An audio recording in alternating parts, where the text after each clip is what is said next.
គ្នាថ្ងៃនេះដែរខ្ញុំនឹងធ្វើការ install Samba ហើយនឹងធ្វើការ share file folder ជាដើមឥឡូវនេះ ជាដំបូងយើងធ្វើការ sudo update ជាមុនសិនដើម្បី update system យើងដល់ស្រួល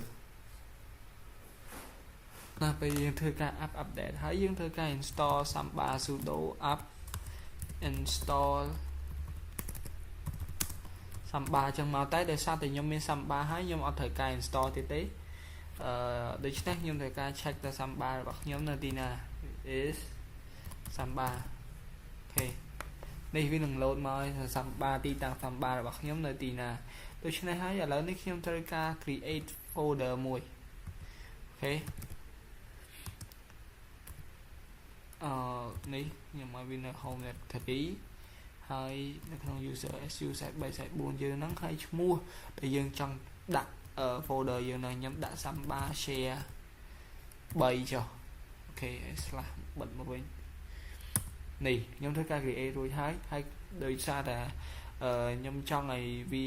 ក្នុង folder ខ្ញុំហ្នឹងមាន text ឬក៏ file ក្នុងហ្នឹងខ្ញុំសរសេរដាក់ echo តែបើថាអត់ចង់ create ក៏បានដែរក្នុង option របស់យើងhello ចឹងមក home use 3/4 slash Samba share 3បិទមកវិញហើយខ្ញុំដាក់ឈ្មោះ file របស់ខ្ញុំនោះមានថាឈ្មោះ file ធម្មតាទេអូខេនេះខ្ញុំធ្វើអីហើយឥឡូវនេះខ្ញុំធ្វើការ configure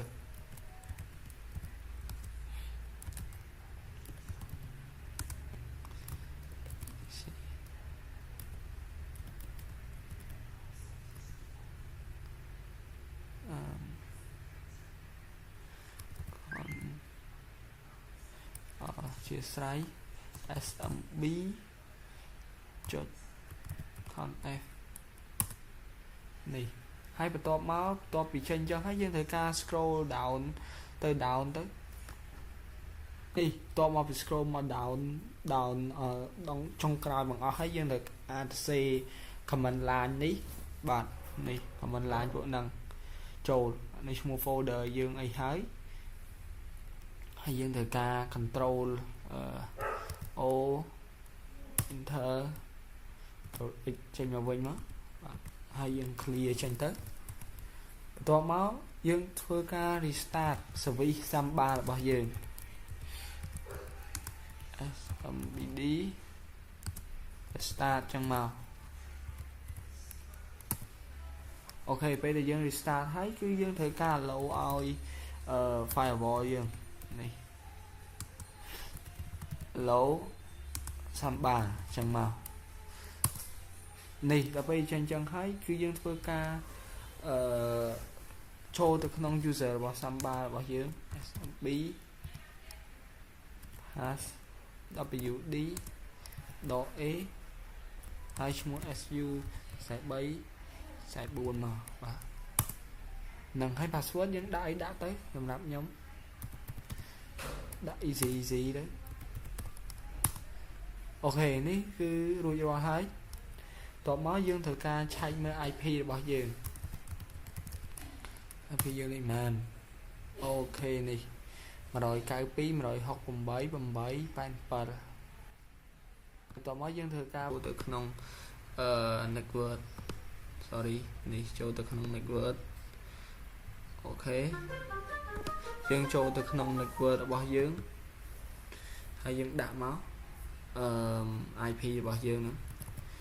192.168.8.87 Samba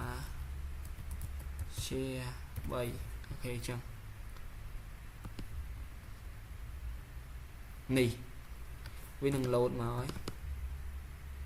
នេះ hello បាទចឹងចប់អរគុណអ្នកទាំងអស់គ្នា